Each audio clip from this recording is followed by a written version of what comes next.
जब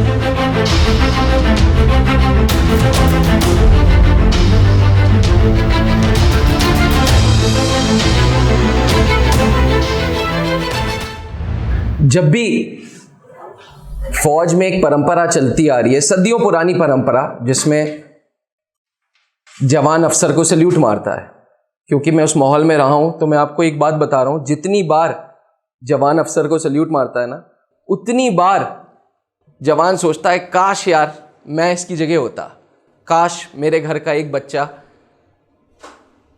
अफसर होता, काश मेरे फैमिली में भी कोई कमीशन्ड ऑफिसर होता। और प्रतीक सिंह ने अपने फादर का ये सपना भी पूरा कर दिया। I mean, प्रतीक सिंह का एक छोटा सा बैकग्राउंड। प्रतीक सिंह के फादर इंडियन आर्मी के नायक सूबेदार रैंक से रिटायर्ड हैं, नायक सूबेदार RK सिंह, और now he lives a retired life in Jaunpur. Brother government का मेडिकल ऑफिसर है, गस्टेड ऑफिसर है A कैटेगरी का। एंड प्रतीक सिंह जो आपके सामने है, he is soon going to be, fingers crossed, a fighter pilot. Indian air force में पायलट बनने जा रहे हैं। अब एयरफोर्स और इनकी कितनी ट्यूनिंग बैठती है कि ये फाइटर पायलट बनते हैं, ट्रांसपोर्ट पायलट बनते हैं, हेलीकॉप्टर पायलट बनते हैं। जब ये पायलट बन जाएंगे, आई एम श्योर हमारी मुलाकात नहीं हो पाएगी, क्योंकि he will be a commissioned officer, दुनिया भर की रिस्पॉन्सिबिलिटीज़ होंगी। इसलिए आज ये सेशन इनके एयरफोर्स ज्वाइन करने से पहले आप लोगों के लिए Prateek has taken out time, specially Jaunpur से वापस आए मेरे सर के मेघा मैम के बुलाने पे, and he is here to talk to you. A good round of a clap for him पहले तो। एंड हमारी दो प्रथाएं हैं प्रतीक, जो कैंडिडेट्स को भी बतानी ज़रूरी है। पहले मेरे फादर घड़ी पहनाते थे, अब कर्नल पंकज सर घड़ी पहनाते हैं। घड़ी ऐसी घड़ी पहनाते हैं कि ट्रेनिंग में टाइम का बहुत रोल होता है, बहुत ज़्यादा रोल होता है। तो वो घड़ी ट्रेनिंग तक चलनी है, उसके बाद भी चल जाए तो well and good, but training तक तो वो घड़ी चलेगी ही चलेगी। तो त्रिशूल डिफेंस एकेडमी में जब कोई भी कैंडिडेट कमीशन्ड अफसर बनता है, पहले हम उसे घड़ी पहनाते हैं। उसके बाद जब वो अफसर बन जाता है, हम उसको ड्रिंक्स एंड डिनर पे ले जाते हैं, जिस दिन रैंक पहन लेता है, बिकॉज जनरली तब तक कैंडिडेट ड्रिंक्स एंड डिनर दोनों कर रहे होते हैं। डिनर तो करते ही हैं और ड्रिंक्स भी करने लगते हैं। और जब वो अफसर बन जाता है तो वो हमें एक सोवेनियर भेजता है, एयरफोर्स का, आर्मी का, नेवी का। ठीक है, ये बहुत पुरानी परंपरा चलती आ रही है।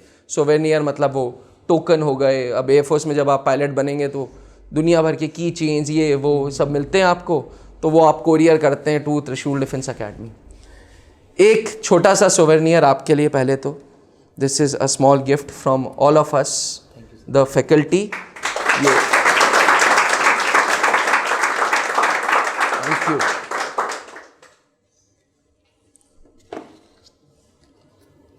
बढ़िया से मिठाई पूरी पूरी खानी है ये। हाँ, कॉन्ग्रेचुलेशंस अगेन। एंड ये एक छोटा सा भाई, अब you have done it, congratulations, congratulations. पहले मैं अभी प्रतीक को बोल रहा था कि जब स्टूडेंट्स होते हैं तो तुम करके डांटते हैं, और जैसे ही वो कैंडिडेट रिकमेंड हो जाता है तो अपने आप अंदर से आप करके बोलने लगते हैं। अभी प्रतीक को मैं आप बोल रहा, तो प्रतीक कह रहा अरे सर ये क्या कर रहे हैं आप। मैंने कहा नहीं यार, वो अंदर से एक होता है। अर्जुन भी सामने बैठा हुआ था, अंदर से दैट रिस्पेक्ट कम्स। देखो इमेजिन करो, अभी वर्दी नहीं पहनी है तब इतनी रिस्पेक्ट है, तो बंदा जब अफसर बन जाएगा, पायलट बन जाएगा, वर्दी पहनेगा, वो एलिमेंट ऑफ रिस्पेक्ट कितनी गुना हाई होगी। This is to be learned from him. मैं प्रतीक के बारे में बता दूं, प्रतीक एक बार SSB दे चुके हैं, if I am not wrong, एक बार दे चुके हैं, ये दूसरा अटेम्प्ट था, और पहले अटेम्प्ट में स्क्रीन आउट हो गए थे। और SSB क्लासरूम में जब ये मिले थे मेरे को, तो जैसे हैं बिल्कुल सिंपल वैसे ही थे, बिकॉज क्या होता है ना SSB क्लासरूम में कैंडिडेट्स इम्प्रेशन जताने के लिए थोड़ा स्टाइलो बन के आते हैं, स्टाइल में शर्ट पैंट पहनेंगे, सब करेंगे, but Prateek was very simple, जैसे हैं वैसे ही, जैसे यहाँ हैं वैसे ही क्लासरूम में थे। अब अगली ज़ुबानी प्रतीक की, अगली मोटिवेशनल थॉट्स, मोटिवेशनल टॉक्स प्रतीक के। एंजॉय द सेशन, जितने सवाल पूछ सकते हो पूछो, तुम चाहोगे तो मैं खड़ा रहूँगा, नहीं चाहोगे तो मैं बाहर चला जाऊँगा, ताकि ये कैंडिडेट्स को किसी प्रकार की कोई हेजिटेशन ना हो। प्रतीक अगर आप चाहें तो ये उतार लें और आराम से सेशन को आगे बढ़ाएं। So basically it's like in the SSB process you all have to be natural as well as much possible. वहाँ क्या होता है कि बहुत आते हैं स्क्रीनिंग के टाइम ही बहुत लोग दिखाएंगे कि they have a better personality, लेकिन जब उनका GD का टाइम आता है तो उस टाइम बहुत फ्लक्चुएट करते हैं, उनके थॉट्स बहुत ये करते हैं, कॉन्ट्राडिक्ट करते हैं। वहाँ जो हो आप वहीं रहो, कुछ एक्स्ट्रा ऑर्डिनरी दिखाओगे कहीं दूसरे स्टेज में पकड़ लिए जाओगे, तो वहाँ कुछ एक्स्ट्रा ऑर्डिनरी दिखाने की ज़रूरत है नहीं, एकदम सिंप्लिसिटी से जाना है। 5 दिन ये सोच के जाना कि मज़े करने हैं मेरे को, 5 दिन इस बात का टेंशन नहीं होना चाहिए कि मैं अंदर जाके भी पढ़ाई कर रहा हूँ SSB में जाके कि इतना कुछ पढ़ना है मेरे को, ये वो ऐसा कुछ नहीं होना चाहिए। जो आप पढ़ोगे SSB से पहले सब पढ़ के हो चुके होगे, रिटन एंट्री हो तो आप एग्ज़ाम क्वालिफाई करके गए हो, आप उस काबिल हो, और अंदर कोई लोड नहीं होता है। अंदर जाके आपको हर टास्क अच्छे से करना है, साइकोलॉजिस्ट टास्क सब अच्छे से करने हैं, GTO में पूरा कोऑपरेशन अच्छे से करो, सब करो। इंटरव्यूइंग ऑफिसर सामने हमेशा जो बोलना है सच बोलना है, ज़्यादा सच भी नहीं बोलना, मतलब उतना होना चाहिए कि आप डिफेंड कर पाओ अपने आप को। झूठ तो बिल्कुल नहीं बोलना, तुरंत पकड़ लिए जाओगे, सब पकड़े जाते हैं इस चीज़ में। And everything what is that you are saying should be credible and you can defend it. So that's my only point, and simplicity is the key, because simplicity will make you stand different from the whole crowd. That's my main motto, and now you all can ask whatever you want to ask.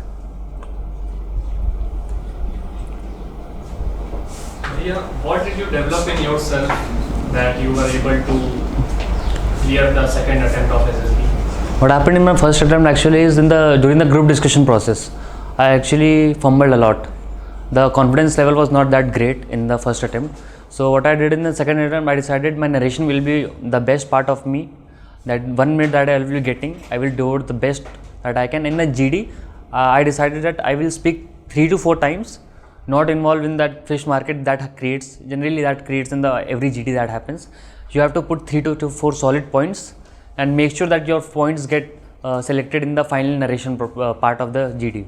That is the part I changed myself in the screen out to the recommendation journey in the screen out process. Any other?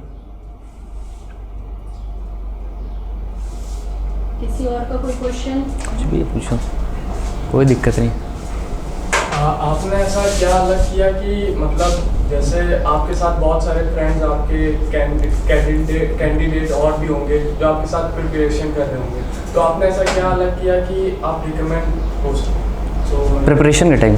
हाँ, SSB के अंदर क्या होता है कि सबको लग रहा होता है कि अपनी परफॉर्मेंस बेस्ट है, और हर कोई अपने जगह पे बेस्ट होता है, लेकिन क्या होता है कि अंदर कुछ ऐसे फैक्टर्स होते हैं जहाँ से आप हो सकता है GTO हो गया, इंटरव्यूइंग ऑफिसर हो गया, साइकोलॉजिस्ट हो गया, ये तीनों कहीं ना कहीं आपको छाट देंगे या इन तीनों को कहीं आप पसंद आ जाओगे।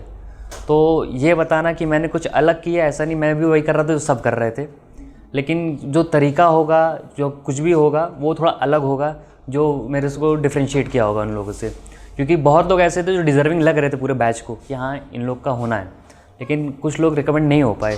तो इसका ये मतलब नहीं कि उन्होंने कुछ ख़राब किया, अच्छा सब किए थे, क्योंकि जब स्क्रीन इन होकर आते अच्छे लोग ही स्क्रीन इन होकर आते हैं। तो ऐसा नहीं कि किसी ने ख़राब किया था, सबका था, लेकिन किसी का ऊपर पैरामीटर 1-2 मीटर 1 +- 1 होता रहता है, तो उसमें कोई फ़र्क नहीं पड़ता है।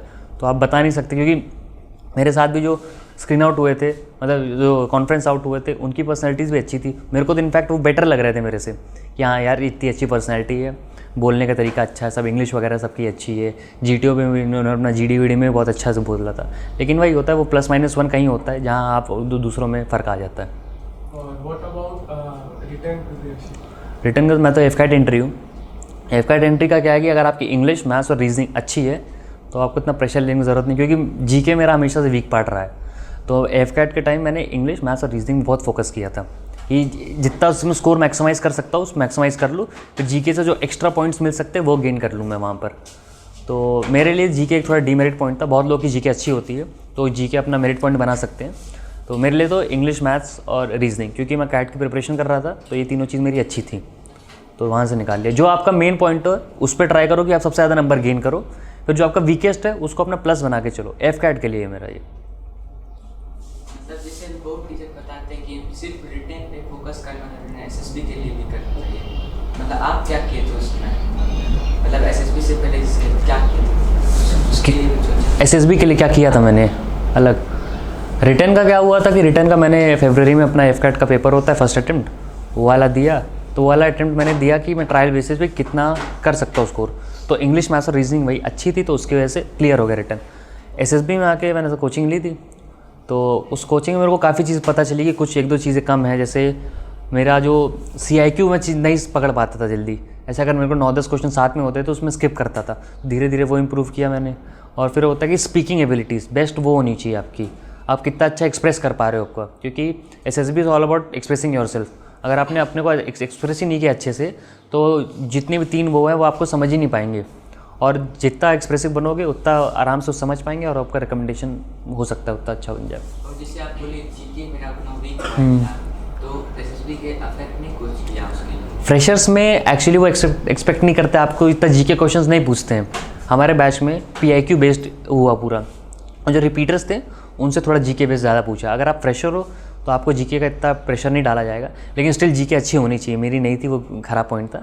जीके अच्छी होनी चाहिए क्योंकि वो इंटरव्यू में भी बहुत फ़ायदा देती है, क्योंकि इंटरव्यूअर कभी कभी आपको जीके के कुछ सवाल पूछेगा, अगर आप नहीं बताए तो आपका कॉन्फिडेंस लो हो जाता है कभी कभी।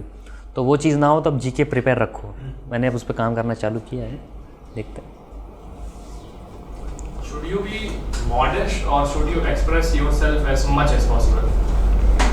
In terms of interview, I would like to say you should be modest. You should have a like we say there is IQ, intelligence quotient, and there is EQ, emotional quotient.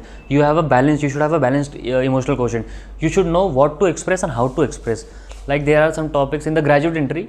Generally, people are asked, "Do you have a relationship or anything?" People who tend to say yes, many times they fail to defend that. That how is your relationship affecting your preparation? Is this beneficial for that?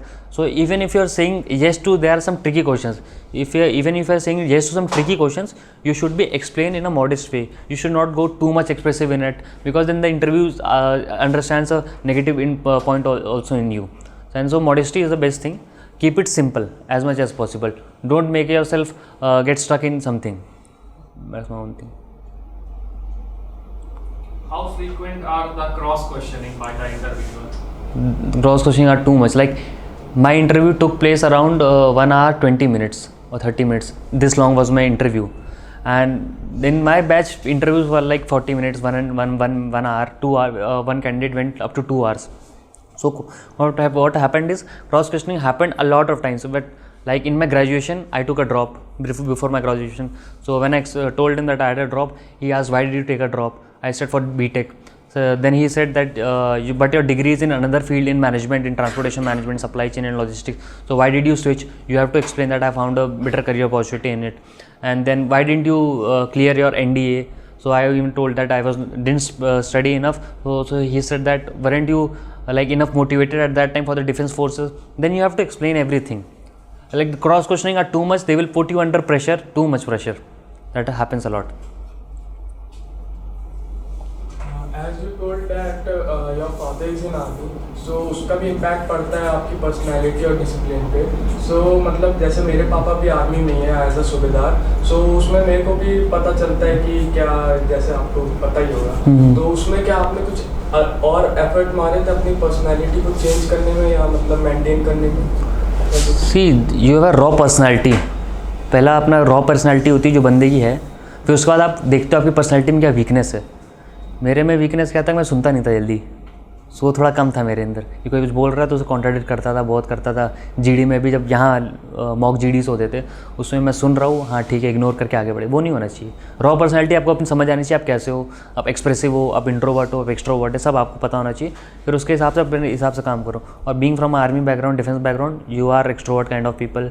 आप बहुत लोगों से मिले होते हो, आप बहुत खेले होते हो, तो आप वो एक्सप्रेसिव बन जाते हो. तो तो आपको फिर 2-3 चीज़ें और देखनी पड़ती है। जैसे मैंने अपनी लिसनिंग एबिलिटीज़ अच्छी की थी, फोकसिंग, अटेंशन वाला। स्पीकिंग एबिलिटीज़ मैंने इंप्रूव की थी डेफिनेटली, बहुत फ़ायदा किया था उससे। And being a defence bat, आपको पता रहता है कि हाँ क्या लाइफस्टाइल है अंदर, क्योंकि आप वो जी रहे होते एक तरह से वो, तो आपको पता है इनको क्या चाहिए। डिसिप्लिन चाहिए, आपके फादर हैं वो आपको बोलेंगे सुबह उठ जाए इतनी जल्दी, नहा ले, ये सब कर ले, वो सब कर ले। तो अगर आप पहले से मेंटेन करके चल रहे हो ना, तो आपको वहाँ जाके फेक नहीं करना पड़ेगा कुछ। अगर आपका पहले से डिसिप्लिन वो है तो आप अच्छे से काम करोगे, ऑन टाइम काम करोगे, आपको कोई दिक्कत नहीं होगा। ये है मेरा, तो पर्सनैलिटी इफेक्ट करती है काफ़ी। सर यहाँ जैसे कर्नल सर एसएसबी देते हैं, सर उनका क्या रोल है यहाँ पे? क्या वो कर्नल सर एसएसबी देते हैं, हाँ सर उन्होंने जिस बेसिस पे आपको किया था उसी टाइप से एसएसबी दी थी आपने? हाँ, मतलब वो तो वो थे वाइस प्रेसिडेंट थे अपने यहाँ के इलाहाबाद बोर्ड के, तो उनका एक्सपीरियंस हुआ था कि साइक में और इंटरव्यूइंग प्रोसेस में काफ़ी इफेक्ट उनको पता था। तो उन्होंने साइक में काफ़ी डिटेल्स दी थी कि साइक तुम्हारा थोड़ा डल जा रहा है, थोड़ा और कर सकते हो, तो उसमें हुआ। फिर इंटरव्यू मेन तो उनका इंटरव्यूइंग पार्ट था, तो इंटरव्यू में उन्होंने काफ़ी बताया था कि जो लिसनिंग वाले वो था ना, वो उन्होंने पॉइंट आउट किया था मेरा कि जो तुम्हारा अटेंशन स्पैन है लिसनिंग का वो थोड़ा कम है, उसको इंप्रूव करो अपना, वरना तुम CIQ में क्वेश्चंस मिस करोगे वो अच्छा नहीं रहेगा। तो वहाँ से वो इम्प्रूव हुआ। और जो बेसिक पर्सनैलिटी का होता है कि तुम्हें थोड़ी ये चीज़ें हैं, इस पे वर्क कर लो, कम्युनिकेशन स्किल इंप्रूव कर लो, ये सब उनकी तरफ से फीडबैक मिला था काफ़ी। जब किसी और फील्ड के लिए ड्रॉप लेते हैं और फिर इस फील्ड के लिए वापस ड्रॉप लेते हैं तो कुछ इम्पैक्ट करता है? हाँ करता है। तो फिर कैसे डिफेंड? जैसे अगर आपका ड्रॉप क्या था आप बता सको तो? मैं मेडिकल के लिए ड्रॉप लिया था। ओके। और फिर मैं BDS बीच में छोड़ के इसके लिए ड्रॉप लिया। डेंटल, तो आप ग्रेजुएट एंट्री में जा रहे हो कि फिर FCAT जा रहे हो? FCAT and CDS। ओके। तो जैसे आपका एक तो 12th के बाद ड्रॉप हो जाता है अपना, फिर ग्रेजुएशन के बाद ड्रॉप होता है। 12th में अपने पास NDA का चांस रहता है। NDA दिया था आपने? तो वही आपसे पूछेंगे आपने NDA क्यों नहीं दिया, तो उस टाइम आपको बताना पड़ेगा कि मैं कुछ और प्रिपेयर कर रहा था, इसके लिए यहाँ नहीं आ पाया। ऐसे उन्होंने मेरे से पूछा था कि आपने NDA दिया था, मैंने कहा हाँ दिया था लेकिन क्लियर नहीं हुआ था। तो उनको ये देखना था कि आप रेगुलर ट्राई कर रहे हो कि नहीं डिफेंस फोर्सेस में आने के लिए। तो आपने जो 12th के बाद जो NDA नहीं दिया था उसके लिए आपको बताना पड़ेगा कि मैं प्रॉपरली मेडिकल बैकग्राउंड की तरफ जाना चाहता था, लेकिन मेरा सिलेक्शन नहीं हुआ। कोई बात नहीं, हर किसी का हर जगह नहीं होता है। मैं आया, लेकिन मेरे को डिफेंस से हमेशा था लगाव, मेरे को आना था। तो अब मेरे को अपॉर्चुनिटी है ग्रेजुएशन के बाद, तो मैं इसको यूज़ करना चाहता हूँ, क्योंकि आपके ड्रॉप ईयर पे सवाल होते हैं, काफ़ी सवाल होते हैं। मैंने इसके बाद 12th के बाद ही ड्रॉप लिया था ना अपना, तो उसके बाद मेरे को काफ़ी सवाल हुए थे। और अगर आपके पास और करियर ऑप्शंस है तो एक अच्छी चीज़ होती है जो मेरे को SSB में जाके पता चली थी। वहाँ एक हमारे इंस्ट्रक्टर थे, उन्होंने बताया था कि अगर आप बहुत ज़्यादा बैकअप ऑप्शंस रखते हो तो आपको एक तरह से देखा जाता है कि हाँ इस बंदे के पास इतने बैकअप है, इसको अगर हम रिजेक्ट भी करते हैं तो इसको कोई दिक्कत नहीं है, बैकअप कर लेगा। तो अगर आपसे इंटरव्यू में बैकअप्स पूछता है तो 1 से 2 बैकअप बताओ, लेकिन वो अच्छे होने चाहिए कि उस पर आपकी लाइफ सेटल हो जाए। ऐसे होने चाहिए बैकअप ऑप्शन आपके पास रहने चाहिए एक्चुअली। तो फिर वो आपको देखते हैं कि आप कितना लाइफ प्लान करके चल रहे हो। अगर यहाँ नहीं, फिर ये तो होता है कि 25 ईयर्स तक आप देते रहो SSB, जहाँ रिकमेंड हुए अंदर हुए, वरना स्टिल आपको अपने पैरों में तो रहना चाहिए ना एक पॉइंट ऑफ टाइम पे। तो आपको बैकअप रहना चाहिए और आपका गैप ईयर आपको एक्सप्लेन करना पड़ता है अच्छे से।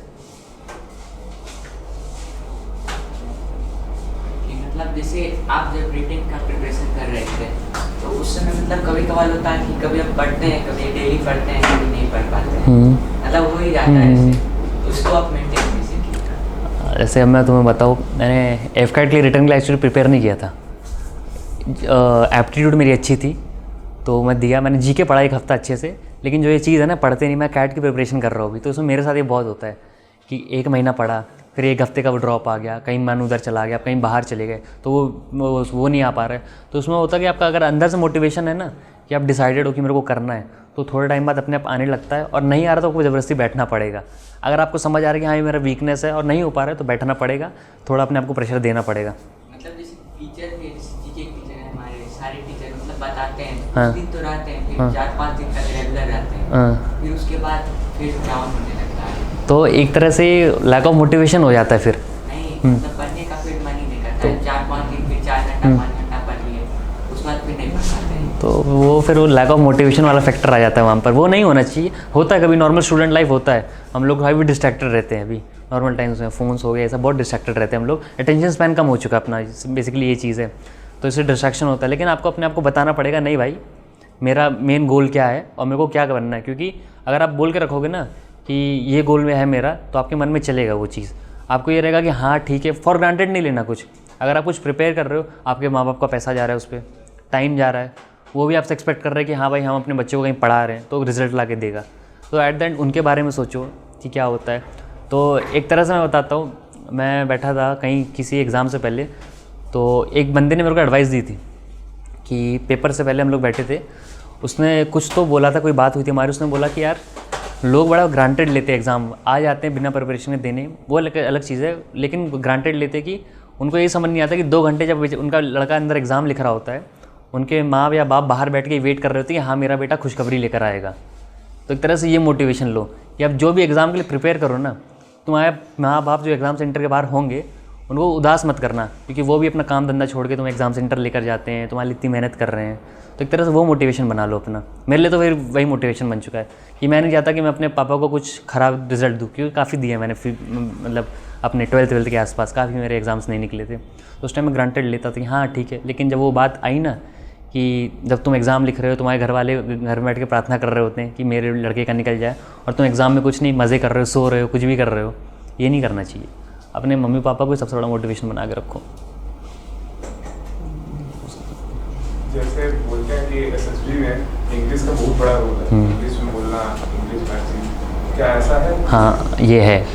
हम लोग को ब्रीफिंग में भी बोला गया था जितना हो सके इंग्लिश ट्राई करना, और अगर थोड़ा अटको तो हिंदी, लेकिन फिर इंग्लिश पे वापस आ जाना। तो इंग्लिश को प्रेफरेंस दिया जाता है क्योंकि सबको समझ आती है, और एफकैट एंट्री में तो इंग्लिश और वो की जाती है, क्योंकि आपको जो ब्रीफिंग होगी सब होगा, कुछ हिंदी में नहीं होगा, आपका सब इंग्लिश में होगा। एसएसआर से भी आपसे एक्सपेक्ट करते हैं आपको बेसिक इंग्लिश आनी चाहिए, और इंग्लिश ऐसा नहीं है कि आपको बहुत अच्छे वर्ड्स आने चाहिए, बहुत डिफरेंट वर्ड आने चाहिए, ऐसा कुछ नहीं होता।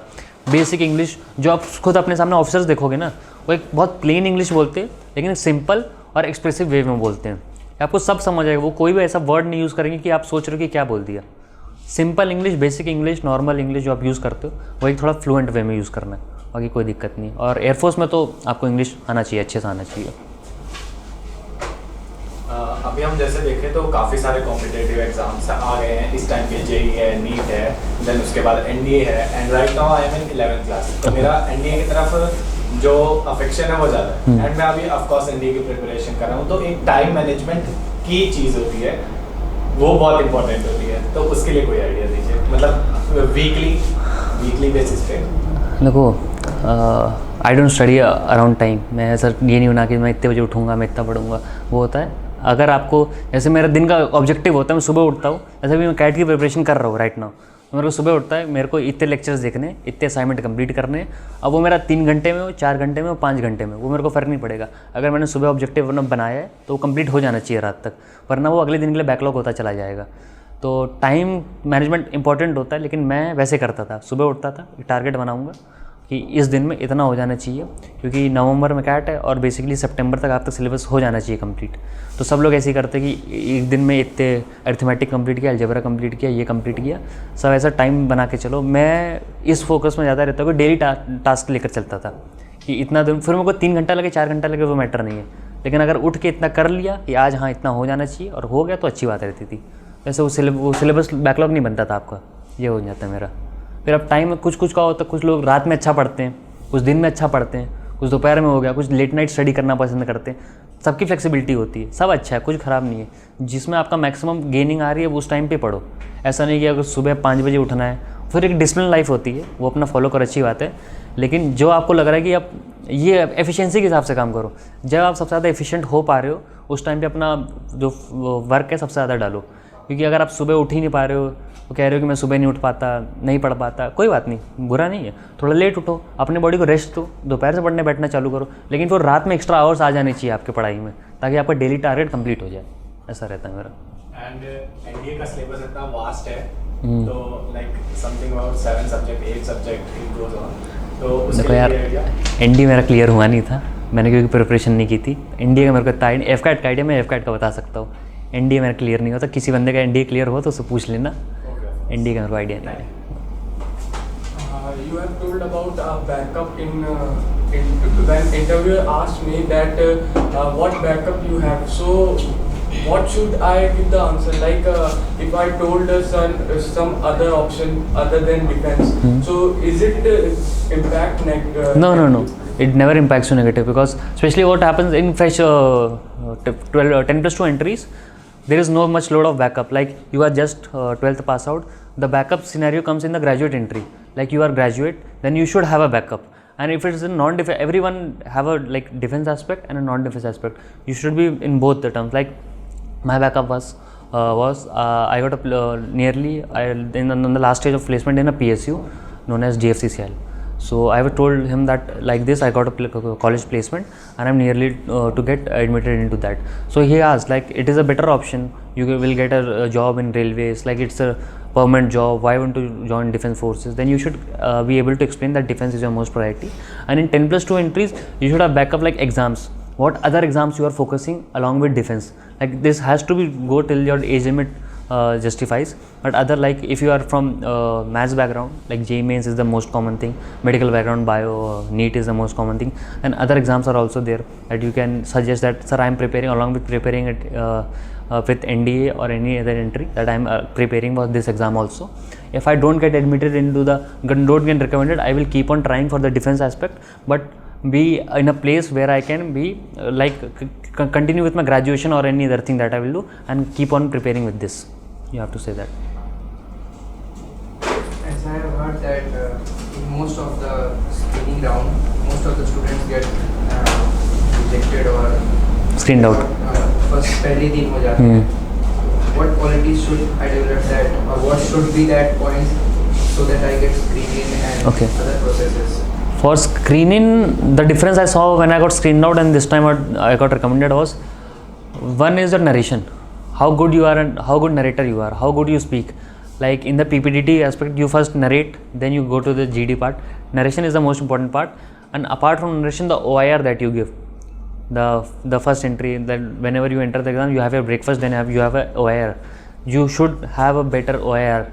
You should try to get intelligence rating 1. There are 5 ratings, but mostly people get 2, 3. You should try to maximize your score in that OIR, because OIR comes into place when there is a doubt in your screening. Like if one assessor agrees, other are doubtful, then they look upon your OIR. So, but narration in the PPDT part, you should be a quick writer. You should try to complete your story. In narration, you should be fluent, conclude in 1 minute. The officer should not say next, because if he says next, then you are not able to conclude your whole story. In 1 minute, short, crisp. And during the GD part is the most important. You should not be more dominant, not too suppressive. Like you should able to express yourself. 3 to 4 points are enough, I believe, if you put them very in a crisp way and everyone listens. That is the most important thing. Like whenever you speak, every head should turn and look at you, and your thoughts should make an impact in the final narration. That I believe. And mostly the group also matters a lot. If you don't have a better group, like in my case happened, what is the second group, like if we were divided into around 15-16 students group, the second group got completely washed out because one of them used an offensive language during GD.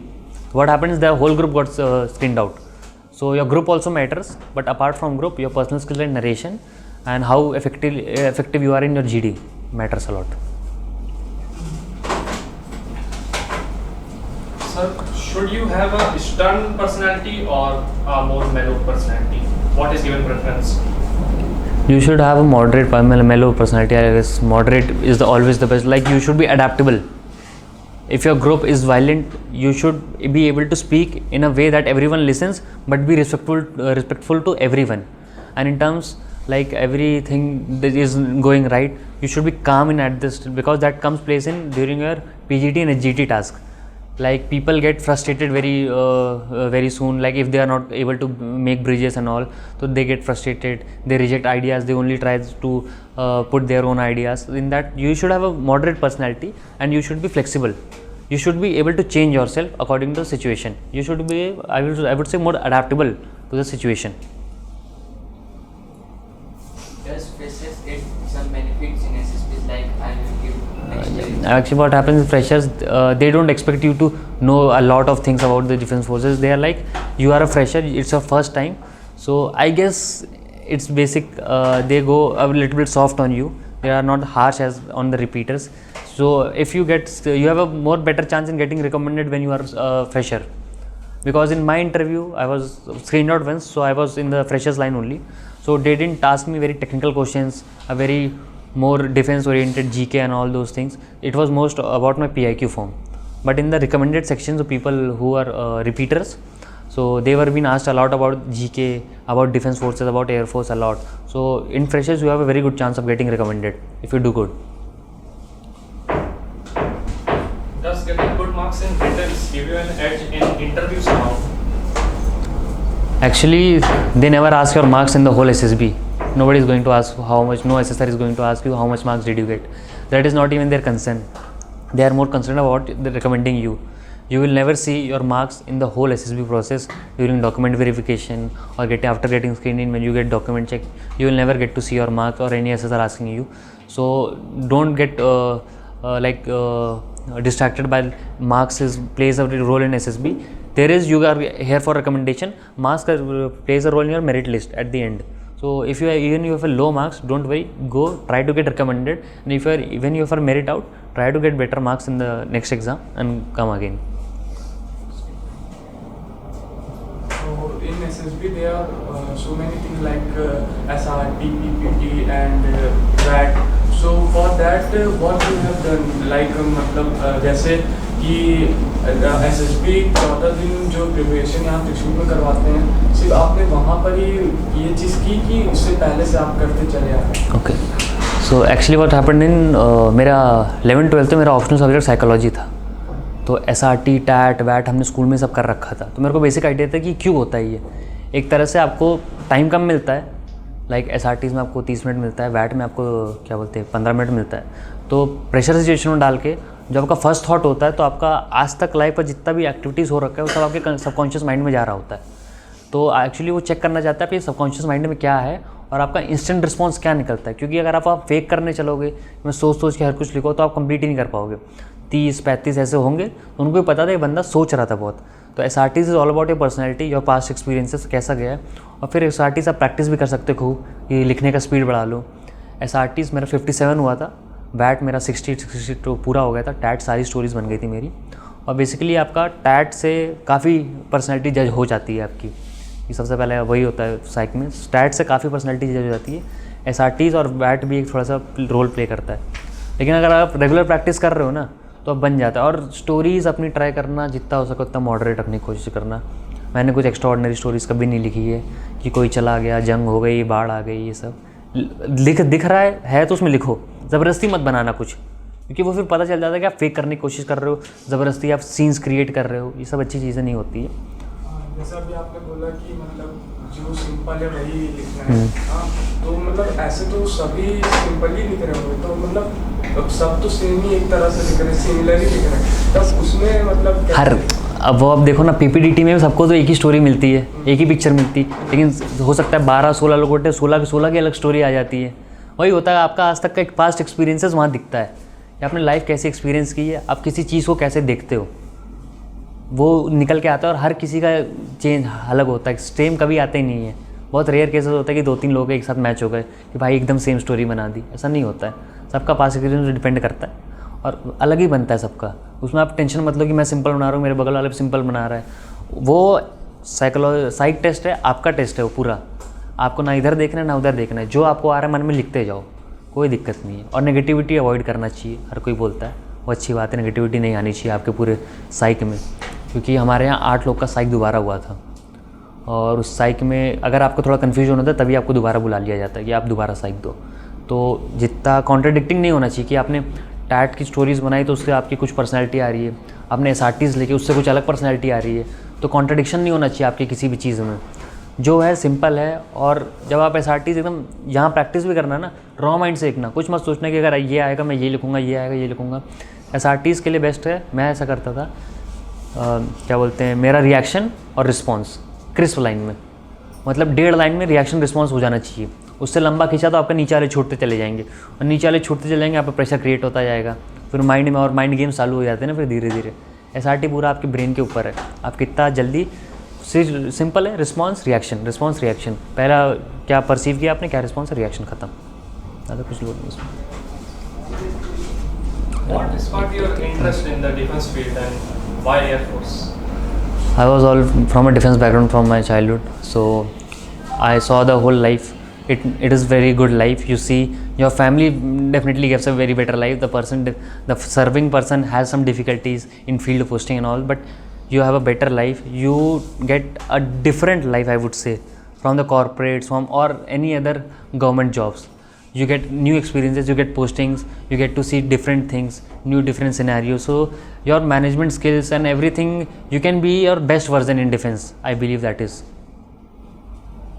How you develop your speaking skills? In terms of my speaking skills, basically, like the day-to-day communication should be better. Like I believe I had a better English from my school days only.